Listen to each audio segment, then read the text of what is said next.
نہیں آتے، کیونکہ اس جوئے میں ہم اکیلے ہوتے ہیں۔ اب مسیح کا جوا بیسیکلی ہم کیسے لے سکتے ہیں، اس کے لیے میں چند باتیں آپ کو مختصراً بتاتا ہوں کہ سب سے پہلے آپ خداوند یسوع مسیح کو اپنا شخصی نجات دہندہ قبول کرتے ہیں۔ سب سے پہلے کیا کرتے ہیں؟ یسوع مسیح کو اپنا شخصی نجات دہندہ قبول کرتے ہیں، یعنی اس کو اپنی زندگی کا آقا مان لیتے ہیں۔ خداوند کا کیا مطلب ہوتا ہے؟ آقا، لارڈ۔ اور آقا، آپ کو پتہ آقا کون ہوتا تھا؟ آقا وہ ہے جس کا کوئی غلام ہے، جس کا کوئی غلام ہے۔ اور غلام کون ہے؟ جس کا کوئی آقا ہے۔ مطلب بعض اوقات ایسا ہوتا ہے کہ اسی کتے نوکری کر دے ہوئی ہے تو اسی اتنے کہنے ہیں کہ مینیجر لگے ہیں اتنے، تو اب مینیجر کا کیا مطلب ہے؟ مینیج کرنے والا، جو ایک ٹیم کو مینیج کر رہا ہوتا ہے۔ تو تھلے کنے بندے نہیں، تھلے کو نہیں، میں بس کلا ہی مینیجر ہوں۔ تو کلا بندہ مینیجر نہیں ہوں کیونکہ ایک ٹیم ہے نا جنہوں وہ مینیج کر رہا ہے، تو پھر تو سمجھ آتی کہ چلو ٹھیک ہے بندہ اتنے مینیجر ہے یا جنرل مینیجر ہے یا فلانا مینیجر ہے۔ تو جب بندہ کلا ہی ہے تو پھر وہ مینیجر نہیں ہو سکتا۔ اسی طرح جو آقا ہے یہ تب ہوگا جب اس کا کوئی غلام ہوگا، اور غلام جو ہے، کوئی غلام تب ہوتا ہے جب اس کا کوئی آقا ہوتا ہے۔ میں غلام نہیں ہو سکتا اگر میں کہوں کہ میرا کوئی آقا نہیں گا، یہ تو مطلب پھر میں غلام بھی نہیں گا۔ تو اگر آقا دا کوئی غلام نہیں ہے تو پھر وہ آقا بھی نہیں ہے۔ اگر خداوند یسوع مسیح ہماری زندگی کا آقا نہیں ہے تو ہم اس کے غلام بھی نہیں ہیں، اور اگر ہم اس کے غلام نہیں ہیں تو وہ ہماری زندگی کا آقا بھی نہیں ہے۔ اور خداوند کا مطلب ہی آقا ہے، یعنی لارڈ، اور لارڈ کا مطلب یہ ہے کہ ہم اس کے زر خرید غلام ہیں۔ زر خرید غلام کیا ہوتا ہے؟ جس کی اپنی مرضی نہیں ہوتی، بلکہ وہ کس کی مرضی کے مطابق چلتا ہے؟ اپنے آقا کی مرضی کے مطابق چلتا ہے۔ اب خداوند کو آقا مان لینے کا، خداوند کو، یسوع مسیح کو اپنا خداوند مان لینے کا مطلب کیا ہے؟ کہ آج کے بعد میری مرضی نہیں، میں جوا لینے کو اپنے اوپر تیار ہوں۔ آج کے بعد میں جو کروں گا میں کس کی مرضی سے کروں گا؟ خداوند یسوع کی مرضی سے کروں گا۔ میریاں مرضیاں، میریاں خواہشاں، میرا سارا کچھ پہ ہے۔ آج کے بعد وہی کروں گا جو میرا آقا مجھ سے کہے گا۔ سب سے پہلا کام آپ کیا کرتے ہیں کہ آپ خداوند یسوع مسیح کو اپنا خداوند اور آقا اور بادشاہ تسلیم کرتے ہیں۔ آج کے بعد آپ کی مرضی نہیں بلکہ اس کی مرضی آپ کی زندگی میں پوری ہوگی، اور ہم بہترین طور پر جانتے ہیں کہ اس کی مرضی ہمارے لیے کیا ہے؟ اچھی ہے، کیونکہ وہ گڈ گاڈ ہے، وہ اچھا خداوند ہے۔ وہ دوسرے معبودوں جیسا نہیں ہے، بلکہ وہ اتنی محبت کرتا ہے کہ اس نے ہمیں اپنے بیٹے بیٹیاں بنایا اور مسیح کے ساتھ ہمیں میراث میں شامل کیا ہے۔ کوئی آقا ایسا نہیں ہے جو سوٹی پھاڑ کے تاڑے پیچھے لگا رہے، بلکہ یہ ایسا آقا ہے جس نے اپنی جان تک آپ لوگوں کے لیے دے دی اور اپنے خون سے آپ کو خریدا۔ غلام کی ہمیشہ ایک قیمت ہوتی تھی، آپ قیمت دے کے غلام خریدتے تھے، ادروائز غلام نہیں۔ اس لیے ہم کہتے ہیں نا زر خرید غلام۔ زر خرید کا مطلب ہے پیسوں سے خریدا ہوا غلام۔ تو یسوع مسیح نے کیڑے پیسے دیتے ہیں؟ اس نے اپنا خون دیا ہے، اس نے اپنے خون سے ہمیں خریدا ہے۔ جوئے میں سب سے پہلے ہم خداوند یسوع مسیح کو قبول کرتے ہیں اور پھر ہم اس کی مرضی کو جاننا شروع کرتے ہیں۔ جس طرح بیل ہے نا، جب وہ ایک دفعہ جت جاتا ہے تو اس کے بعد وہ پھر سیکھنا شروع کرتا ہے۔ ہم کیا کرتے ہیں؟ ہم خداوند کو سیکھنا شروع کرتے ہیں، ہم اس کو جاننا شروع کرتے ہیں، ہم کلام کو سیکھنا شروع کرتے ہیں۔ اور کلام کو سیکھنے کا ہمارا سب سے بڑا اور واحد سورس کیا ہے؟ خدا کا زندہ کلام۔ ہم خداوند کے زندہ کلام کو اپنی زندگی میں با اختیار سمجھتے ہیں، ہم خداوند کے زندہ کلام کو ہی اپنی سیکھ کے لیے سب کچھ سمجھتے ہیں۔ کوئی استاد جو مرضی کہندا ہے، کوئی ٹیچر جو مرضی کہندا ہے، اگر اس بائبل تو ہٹ گیا تو ہمیں کس کی ماننی ہے؟ بائبل کی ماننی ہے۔ اور اگر وہ ہمیں بائبل کے بارے میں سکھاتا ہے، کلام کے بارے میں، مسیح کے بارے میں سکھاتا ہے، پھر ہم اس کے ساتھ چل سکتے ہیں۔ لیکن اگر وہ کوئی ایسی چیز سکھاتا ہے جو کہ کلام کے بارے میں نہیں ہے، کلام سے مطابقت نہیں رکھتی، تو ہمارے لیے سورس کیا ہے؟ خدا کا کلام۔ آپ خداوند یسوع مسیح کو قبول کرتے ہیں، آپ کلام کو سیکھنا شروع کرتے ہیں۔ پھر جوئے میں ایک اور چیز ہے، اور اس میں ایک آپ کو بات بتاؤں کہ کلام کو سیکھنا اس طرح سے ہوتا ہے کہ جس طرح آپ ایک خالی کاغذ ہے نا، یہ خالی کاغذ، یہ آپ کا دماغ ہے، یہ آپ مسیح کو دے دیتے ہیں کہ مسیح اس پر لکھے، مسیح اس پر اپنی مرضی سے لکھے۔ اسی بھریا کاغذ نہیں دیندے یسوع مسیح نوں، ہمیشہ خالی۔ اسی یسوع مسیح کو ہمیشہ خالی ہو کے جاننے ہیں۔ اپنیاں خواہشاں اپنیاں سارا کچھ سائڈ تے رکھ کے اسی صرف یسوع مسیح کو لے کے جانے کہ خدا میں کسی قابل نہیں ہوں، آج سے میں تیرا ہوں، جیسے تو چلائے گا میں ویسے چلوں گا. یہ جوا اپنے اوپر لینا ہے. اور پھر آپ سیکھنا شروع کرتے ہیں، پھر آپ خدمت کرنا شروع کرتے ہیں. آپ کی خدمت چھوٹی بھی ہو سکتی ہے، بڑی بھی ہو سکتی ہے. آپ کوائر میں آ کے گیت گاتے ہیں، یہ بھی خدمت ہے. آپ جوتیاں سیدھی کرتے ہیں، یہ بھی خدمت ہے. آپ روپیہ پیسہ دیتے ہیں، یہ بھی خدمت ہے. آپ پلپٹ پر منادی کرتے ہیں، یہ بھی خدمت ہے. آپ سروس کو لائیو کرتے ہیں، آپ ساز بجاتے ہیں، آپ کیمرہ چلاتے ہیں، آپ کچھ بھی کر سکتے ہیں مسیح کے لیے. لیکن ہر شخص کو مسیح نے کوئی نہ کوئی خدمت دے رکھی ہے جو کہ وہ کر سکتا ہے. کوئی شخص یہ نہیں کہہ سکتا کہ میرے پاس کوئی خدمت نہیں ہے. آپ اس کی خدمت کرنا شروع کر دیتے ہیں. آپ کو یہ نہیں کہ سب کچھ آتا ہے یا آپ بڑے ماہر ہیں، لیکن جو آپ کو آتا ہے، جو آپ کی کیپیسٹی ہے، آپ اس میں کیا کرتے ہیں؟ خدمت کرنا شروع کر دیتے ہیں. اور اگر آپ کسی بھی طریقے سے نہیں کر سکتے تو جو آپ محنت کر کے روپیہ پیسہ کماتے ہیں، آپ اس سے چرچ کی مدد کر سکتے ہیں یا ان لوگوں کی مدد کر سکتے ہیں جو کہ خدمت کر رہے ہیں. یہ بھی آپ کا خدمت میں کیا ہوتا ہے؟ حصہ ہوتا ہے. لیکن ایسا کرسچینٹی میں ایسا کوئی شخص نہیں ہوتا جو کہے کہ جی منو خدا نے کوئی خدمت نہیں دیتی، میرے پلے کوئی خدمت نہیں ہے، نہ میں پیسے دینے نے، نہ میں آنا ہے، نہ میں چرچ کو کام کرنا، نہ میں محلے چ کو کام کرنا ہے، میں کتے کوئی کام نہیں کرنا کیونکہ میں بالکل مسیح سے کیا آزاد ہوں. اس طرح سے نہیں ہوتا. آپ کے ذمہ خدمت لگائی گئی ہے. گریٹ کمیشن ایمانداروں کو دیا گیا ہے. خدمت تو اگر آپ سوچنا شروع کریں تو آپ کے گھر سے شروع ہو جاتی ہے. سب سے پہلے تو آپ اپنے بچوں کی تربیت خدا کے کلام کے مطابق کریں، اپنے رشتہ داروں تک پہنچیں، محلے تک پہنچیں، آپ مسیح کی منادی کریں، اپنے جاب پلیس پر منادی کریں. جب آپ سوچنا شروع کریں گے تو آپ کو بہت ساری خدمات ملیں گی اپنی زندگی میں جو کہ آپ کر سکتے ہیں لیکن آپ نہیں کرتے. سو خدمت کرنا شروع کریں. اور ڈیفینیٹلی جب آپ خدمت کرنا شروع کریں گے، کچھ نہ کچھ خدا کے لیے کرنا شروع کریں گے، تو اس میں آپ کو مشکلات بھی پیش آئیں گی. ان مشکلات میں آپ کو خدمت کو کیا کرنا ہے؟ جاری رکھنا ہے. کیونکہ مشکلات آپ کو کیا کریں گی؟ مضبوط کریں گی. مشکلات آپ کو کیا کرتی ہیں؟ جس طرح ایک بیل جب وہ لگ جاتا ہے تو پھر اس کے کندھے ہو سکتا پہلے دن تے درداں ہون، کچھ بھی ہوئے، لیکن جب وہ جاری رکھتا ہے اس کام کو تو اس کا مسل کیا ہوتا ہے؟ مضبوط ہو جاتا ہے اور وہ اس بوجھ کو اٹھا پاتا ہے. سو جب آپ خدمت کرتے رہتے ہیں تو آپ مضبوط ہوتے ہیں.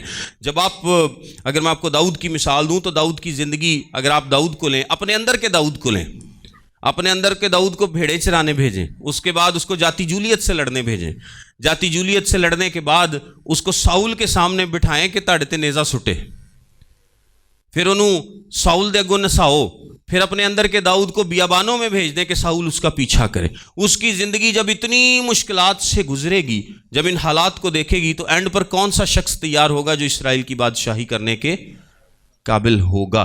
اگر آپ مشکلات کو برداشت کریں گے، ان اظہار ثانیوں کو، ان تکلیفوں کو، لوگوں کے الٹے سوالوں کو، لوگوں کی باتوں کو، لوگوں کے تانوں کو، مسیح کے لیے سب چیزوں کو برداشت کریں گے تو آپ ایک مضبوط انسان بنیں گے جو کہ خدا کی بادشاہی میں ایک زبردست کام کرنے والا شخص ہوگا. آمین. سو ان اظہار ثانیوں سے آپ کو بالکل بھی گھبرانا نہیں. آپ کو روحانی کشمکش بھی ہو سکتی ہے جب آپ مسیح کو قبول کرتے ہیں، جب آپ سیکھنا شروع کرتے ہیں، جب آپ خدمت کرنا شروع کرتے ہیں، جب آپ اظہار ثانی مشکلات کو برداشت کرتے ہیں، آپ کو روحانی کشمکش بھی ہو سکتی ہے. لیکن اس کے لیے بھی آپ کو کس کے پاس آنا ہے؟ خدا یسوع کے پاس آنا. یہ ساری چیزیں بیسیکلی کس چیز کا حصہ ہیں؟ جوئے کو اپنے اوپر لینے کا حصہ ہے.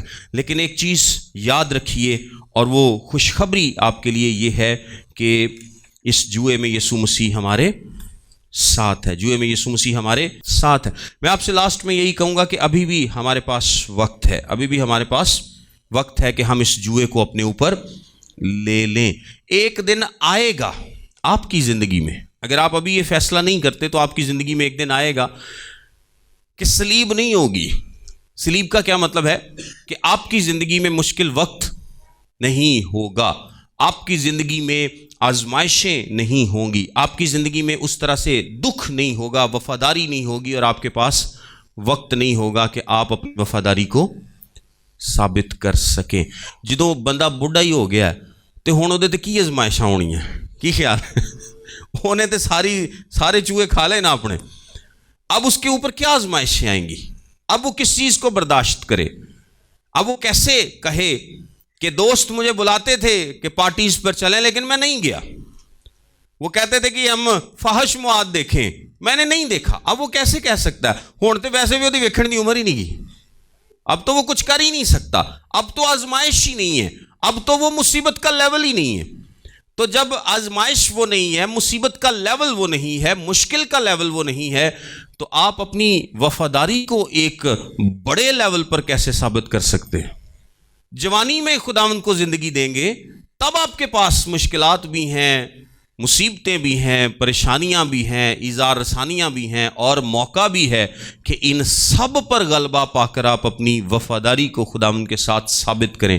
لیکن ایک وقت آئے گا کہ یہ موقع آپ کے پاس نہیں ہوگا۔ سٹل اگر آپ بوڑھے بھی ہیں، اگر آپ نے اپنی جوانی میں خداوند کو قبول نہیں بھی کیا، سٹل آپ کے پاس وقت ہے، کیونکہ خداوند نے اس بات کو سکھایا تھا کہ مالک جو تھا وہ جب گھنٹہ ایک رہ گیا تھا تب بھی وہ باہر جا کر لوگوں کو ڈھونڈتا ہے کہ جنہاں نو کام نہیں ملیا تسی بھی آ جاؤ۔ وہ آج بھی پکارتا ہے کہ آپ کیا کریں؟ آ جائیں۔ سب سے بہترین وقت، سب سے خوبصورت وقت، سب سے اعلیٰ وقت جب آپ اپنے آپ کو 100% خداوند میں اور اس کی خدمت میں دے دیں، اور نہ صرف اس دنیا میں بلکہ آنے والی دنیا میں بھی آپ بہت برکات اور اجر پائیں گے، وہ جوانی کا وقت ہے۔ لیکن اگر آپ نے جوانی میں خداوند کو اس طرح سے قبول نہیں بھی کیا تو آج بھی آپ کے پاس وقت ہے کہ آپ اپنی زندگی خداوند کو دیں اور وہ اس کو بلیس کرے گا۔ شاماں رہ گیاں نے نا، شاماں ہی دے چھڑو۔ ڈاکو جو تھا وہ بالکل سلیپ پر تھا، پھر بھی یسوع مسیح نے اس کو ڈانٹا نہیں، اس کو یہ نہیں کہا کہ تینوں نہیں دستا کہ میں بھی سلیپ تے لٹکیاں، ساری عمر تو کڈ لئی ہے، حالے تک تو توبہ نہیں کیتی، ہن سلیپ تے تو مرن لگا تے ہن تینوں یاد آ گیا توبہ کرنا۔ کوئی یسوع نے یہو جی گل کیتی؟ نہیں، یسوع ایسی باتیں نہیں کرتا، کیونکہ وہ آپ سے پیار کرتا ہے۔ آخری لمحے میں بھی آپ اگر اس کے پاس آنا چاہیں تو آپ آ سکتے ہیں، لیکن بار بار جب ہم کلام سناتے ہیں، لوگوں کو دعوت دیتے ہیں اور لوگ توبہ نہیں کرتے، تو آپ یاد رکھیے کہ بعض اوقات لوگوں کو توبہ کا موقع ملتا ہی نہیں ہے۔ مر جائیں گے توبہ کا موقع نہیں ملے گا، کیونکہ توبہ کا موقع کس کی طرف سے ہے؟ خداوند کی طرف سے ہے۔ میں یہاں پر کھڑا ہو کر آپ کو کلام سنا رہا ہوں اور آپ کو توبہ کی دعوت دے رہا ہوں، یہ میں نہیں دے رہا، یہ خداوند میرے تھرو آپ کو دعوت دے رہا ہے۔ اور جب آپ بار بار اس کی دعوت کو رد کریں گے تو ایسا بالکل ہو سکتا ہے کہ آپ کو مزید دعوت نہ ملے اور آپ اسی حالت میں اس دنیا سے چلے جائیں۔ سو آج آپ کے پاس موقع ہے، آج آپ کے پاس وقت ہے، آج کا دن نجات کا دن ہے۔ God bless you all.